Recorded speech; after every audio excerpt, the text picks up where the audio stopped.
Hello students, आज मैं share करने वाली हूँ फर्स्ट ग्रेड के फर्स्ट पेपर की बुक लिस्ट जिससे कि मैं तैयारी कर रही हूँ। आप लोगों ने बहुत बार पूछा है कि मैम अपनी बुक लिस्ट शेयर कीजिए, तो बस उसी के लिए मैं आपको आज अपनी बुक लिस्ट बताने वाली हूँ। तो प्लीज़ आप, अगर आपको लगता है कि हमारे लिए यूज़फुल है तो आप ज़रूर लें, और अगर आपके पास ऑलरेडी काफ़ी बुक्स हैं तो बस वही आपके लिए बेस्ट है। उनमें और इनमें 19-20 का ही अंतर होता है, कोई ज़्यादा फर्क नहीं है। बस फर्क पड़ेगा कि आप उन्हें किस प्रकार से तैयार कर रहे हैं। एक बुक को बहुत बार पढ़ना चाहिए, न कि अदर बुक्स ला करके आपको बार बार तैयारी करनी है। कहने का अर्थ है, एक बुक को अगर हमने बहुत बार पढ़ा तो उसके बिंदु हमें याद हो जाते हैं और अच्छे से एग्जाम के टाइम हमें वो यूज भी आते हैं। तो आप भी अपनी बुक लिस्ट को बहुत अच्छा रखें, और अगर कोई बुक आपको लगता है कि मुझे और लेनी चाहिए तो आप ज़रूर ले सकते हैं। तो स्टार्ट करते हैं आज की क्लास। सबसे पहले मैं आपको बताती हूँ हिंदी के लिए। हिंदी के लिए मेरे पास बुक है सोहन दान चारण सर की, और ये जो बुक है इसमें 9th से लेकर 12th तक की सारी हिंदी व्याकरण ऐड की गई है। कहने का अर्थ है, इस बुक से आप किसी भी प्रकार की एग्जाम दे सकते हैं, उसका हिंदी का सिलेबस कवर कर सकते हैं। बहुत अच्छी बुक है। आप, ऐसा नहीं कि मात्र फर्स्ट ग्रेड के लिए यूजफुल है, आपके फैमिली में अगर और भी कई लोग तैयारी कर रहे हैं तो उनके लिए भी ये बहुत अच्छी रहेगी। रेट प्राइस अकॉर्डिंग भी ये बहुत अच्छी है, 170 या 150 के मध्य ये आ जाती है। तो आप अगर हिंदी के लिए देख रहे हैं तो सोहन दान चारण सर की ये बुक है, बहुत अच्छी है, आप इसे ला सकते हैं। इसी के साथ हमारा सबसे बड़ा स्कोरिंग पॉइंट इतिहास। इतिहास के लिए मैंने नाथ पब्लिकेशन की एक बुक ले रखी है। ये नाथ पब्लिकेशन की तरफ से है, और इसमें जो सिलेबस है वो बहुत विस्तृत रूप से समझाया गया है। एक एक बिंदु को बहुत प्रायोरिटी के साथ यहाँ पर मेंशन किया गया है। अगर आप इतिहास के लिए ये बुक पढ़ लेते हैं तो मुझे लगता है कि बेस्ट है। मैंने भी इसी को चुना है क्योंकि मुझे ये अच्छी लगी, इसकी लैंग्वेज अच्छी लगी। मेरे पास काफ़ी बुक्स नहीं थी, इसलिए मैंने वीडियो नहीं बनाया था। मैं 1-2 बुक अब लेके ही आई हूँ, तो उस अकॉर्डिंग मुझे लगता है ये बेस्ट इतिहास की बुक रहेगी। इसी के साथ इन्हीं की एक, आप कह सकते हैं कि इसके साथ निःशुल्क ये वितरण होती है। इसमें पुराने पुराने पेपर्स जो होते हैं उनके क्वेश्चन ऐड करके दिए गए हैं। इनसे आपकी अच्छे से प्रैक्टिस हो जाती है इतिहास की।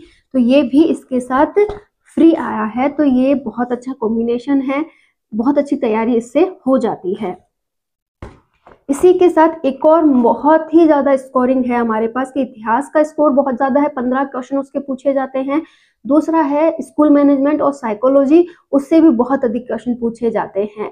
साइकोलॉजी अभी फर्स्ट पेपर में ऐड कर दिया गया है, नया विस्तृत सिलेबस अभी तक जारी नहीं हुआ है, तो हमें बस पढ़ना है कि साइकोलॉजी अभी फर्स्ट पेपर में है। जब सिलेबस आएगा उसके अकॉर्डिंग हम देखेंगे कितने बिंदु सेकंड पेपर में गए हैं। अदरवाइज आपको ये मानकर चलना है कि साइकोलॉजी फर्स्ट पेपर में है और उसकी तैयारी हमें बहुत अच्छे से करनी है। देखो, आप तैयारी करो, जो भी सिलेबस होगा वो यही होगा, बस किधर क्या ऐड किया जाएगा ये परिवर्तन जरूर हो सकता है। तो बिल्कुल भी ना सोचे कि नया सिलेबस आएगा तभी मैं तैयारी करूंगा। आप तैयारी बहुत जोरों शोरों से कीजिए, कुछ भी बदलने वाला नहीं है। तो दूसरा स्कोरिंग पॉइंट क्या है? स्कूल मैनेजमेंट और साइकोलॉजी। तो स्कूल मैनेजमेंट के लिए मैंने ये वाली बुक ली है जो धींदवाल पब्लिकेशन की है। इसी के साथ आप यहाँ पर नवरी सर की बुक भी ले सकते हैं, लेकिन मुझे वो थोड़ी नोट्स टाइप लगी तो मैंने उसे परचेज नहीं किया। मैंने यही बुक ली है, धींदवाल सर की है और धींदवाल पब्लिकेशन की है। बहुत अच्छी बुक है, इसमें भी सारे टॉपिक्स बहुत विस्तृत रूप से दिए गए हैं और टॉपिक के लास्ट में सॉल्व करने के लिए क्वेश्चंस भी हैं। तो ये एक तरीके से कंफर्टेबल बुक थी। मुझे बुक से पढ़ना पसंद है, और कोचिंग वगैरह का मैं इतना नहीं रखती हूँ। मैंने पहले भी कोई कोचिंग नहीं कर रखी और अभी भी मुझे शौक नहीं है। जो भी टॉपिक मुझे डाउटेबल लगते हैं उसे मैं यूट्यूब पर सर्च करते हुए कोई भी एक अच्छा लेक्चरर जो उसे पढ़ा रहा है उससे उसे सुन लेती हूँ। तो अगर आप भी मेरी अकॉर्डिंग पढ़ते हैं तो प्लीज़ ये शैक्षिक प्रबंधन के लिए आप अपने अकॉर्डिंग कोई बुक ला सकते हैं। मैंने धीनवाल पब्लिकेशन की ले ली है। इसी के साथ साइकोलॉजी की जो बुक है वो मेरे पास वंदना जादौन मैम की है। ये पहले से है मेरे पास, मैंने इसके लिए कुछ नया ऑप्शन नहीं लिया है। जो भी टॉपिक मुझे और ज़्यादा जानना होता है उसे मैं यूट्यूब वगैरह से सर्च करती हूँ। तो साइकोलॉजी के लिए मेरे पास वंदना जादौन है। आप अवनी पब्लिकेशन भी ले सकते हैं, वंदना जादौन मैम की ले सकते हैं, शिकवाल पब्लिकेशन ले सकते हैं, ये आप पे डिपेंड करता है। मेन हमारे 3 काम हो चुके हैं। एक तो हमें पता चल गया है कि हिस्ट्री के लिए हमें क्या चाहिए, इसी के साथ साइकोलॉजी और शैक्षिक प्रबंधन ये बहुत बड़ा स्कोर रखते हैं फर्स्ट पेपर में, इन्हें हमने जान लिया है। अब इसके बाद हम बात करेंगे साइंस वगैरह, हिंदी वगैरह के लिए भी मैंने बता दिया। साइंस के लिए मेरे पास अलग से सामान्य विज्ञान आती है लुसेंट की, ये है क्योंकि मैं साइंस से हूँ तो मेरे पास इसका होना भी लाजमी सा है, क्योंकि बहुत छोटे क्वेश्चंस इसमें दिए गए हैं। साइंस को बहुत विस्तृत रूप से इसमें समझाया गया है। आप चाहें तो इसे ले, अदरवाइज आप अपनी गाइड जो लेते हैं उसमें भी साइंस का जो पोर्शन होता है उसे भी आप कंप्लीटली तैयार कर सकते हैं। और अब बात है पॉलिटी और ज्योग्राफी की। तो ज्योग्राफी जो है वो अभी भी हम पुराना ही पढ़ रहे हैं, नया आने की संभावना अभी बहुत कम है, क्योंकि जो ये सरकार बदली है और जो जिले करे गए थे वो कांग्रेस सरकार के अकॉर्डिंग किए गए थे। तो हो सकता है कोई जिला नहीं रखा जाए, हो सकता है जो हमारा ज्योग्राफी उसमें कुछ चेंज हो। तो अभी जब तक हमारा सिलेबस नहीं आ जाता जिसमें ज्योग्राफी के पॉइंट्स ऐड करके नहीं आ जाते, हम ज्योग्राफी को एक बार नेगलेक्ट कर सकते हैं। तो आप जितनी भी जानकारी आपके पास है, आप पुराना ज्योग्राफी पढ़ रहे हैं, बहुत अच्छा है। तो मैं ज्योग्राफी और पॉलिटी लुसेंट से ही तैयार कर रही हूँ, मैंने अभी तक इसके लिए कुछ भी नहीं खरीदा है। ठीक है, मैथ के लिए मेरे पास मेरी फैमिली में तैयारी करने वाले बहुत हैं। तो ये एसएससी की एक बुक है जिसमें वो मैथ की तैयारी करते हैं, तो मैंने भी मथुरिया सर की है, इसी से मैथ के अपने टॉपिक छांटते हुए तैयारी की है। आप गाइड वगैरह परचेज करते हैं तो उससे भी मैथ की तैयारी कर सकते हैं। फिलहाल मेरे पास मथुरिया सर की ये बुक है मैथ की, जिससे मैं तैयारी करती हूँ। ये मेरे फैमिली मेंबर्स में ही तैयारी करने वालों की है। रीजनिंग के लिए भी मैंने उन लोगों से ही बुक ले रखी है, ये भी मथुरिया सर की है। रीजनिंग के लिए बेस्ट बुक है, जो भी टॉपिक अपने सिलेबस में है बस इसमें से छाटे, तैयार किए और उनकी प्रैक्टिस में कर लेती हूँ। प्रैक्टिस के लिए भी इनमें पीछे थोड़ा बहुत क्वेश्चंस वगैरह दिए गए हैं, मैं उन्हीं को सॉल्व करती हूँ। तो ये तो हैं जो टॉपिक्स हमें पढ़ने हैं, ठीक है।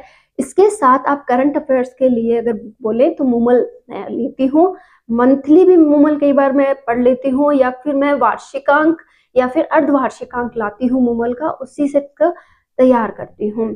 गाइड की बात है तो मेरे पिछले एग्जाम जब मैंने फर्स्ट ईयर का दिया था उस समय मेरे पास गाइड हुआ करती थी ये राय की, और वही मैंने अब तक रखी है, क्योंकि गाइड से मुझे कुछ एक टॉपिक ही देखने होते हैं तो इससे मैं देख लेती हूँ।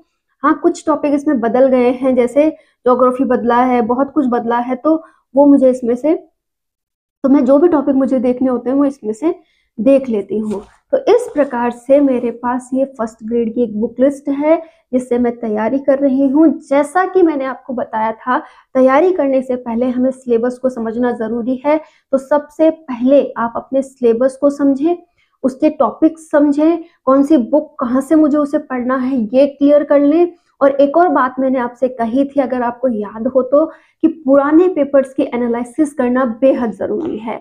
अब फर्स्ट पेपर के जो पुराने क्वेश्चन पेपर्स हैं वो हम कहाँ से ले, कैसे पढ़ें, इस सभी का सॉल्यूशन मैंने खुद ने भी लिया है। देखो मैं बता देती हूँ, ये नवरी सर की एक बुक आती है जिसमें पुराने जितने भी पेपर्स हैं 2011 से लेकर 2022 तक के उन्होंने सॉल्व करके इसमें डाले हैं।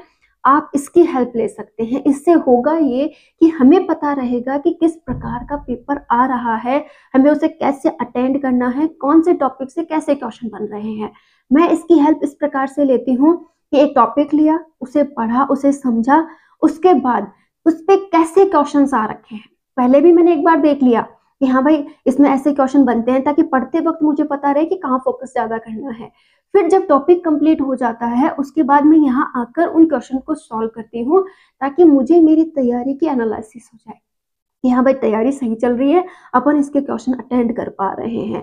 तो ये दोनों तरीके से आपकी मदद करती है। कोई आपसे कहे ओल्ड पेपर एनालिसिस करनी है तो वो यहाँ से होती है। तो बिना सोचे समझे आप इसे ला सकते हैं, ये आपकी मदद जरूर करेगी। इसके अलावा आपको कहाँ से फर्स्ट पेपर इस प्रकार आप तैयारी कर सकते हैं। मेरी सेल्फ स्टडी है, मैं खुद तैयारी कर रही हूँ। मैंने अपने अकॉर्डिंग एक बुक लिस्ट तैयार कर ली है, एक टाइम टेबल बना लिया है और जितना भी समय मिलता है मैं अपनी पढ़ाई को देती हूँ और जब भी मैं काम करती हूँ उसका रिवाइजेशन करती हूँ। ये बात मैंने आपको बता दी है।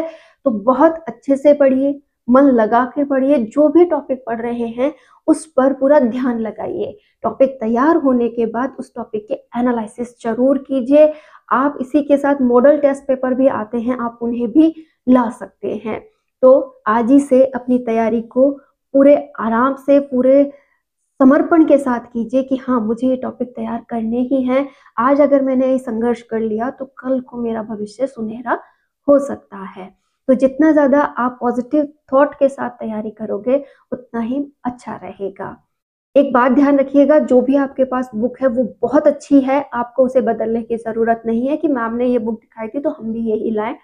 सभी बुक्स एक जैसी होती हैं, सभी बुक में वही मैटर दिया हुआ होता है, बस 19-20 का अंतर होता है। तो जो भी बुक आपके पास है वो बहुत अच्छी है, आप उससे पढ़ें और जो टॉपिक की नहीं है आप उसे ला सकते हैं। लेकिन बेवजह का खर्च या बेवजह की ये ना सोचें कि हाँ, ये मैं लाता हूँ, उसे मैं पढ़ लेता हूँ, ऐसा ना करें।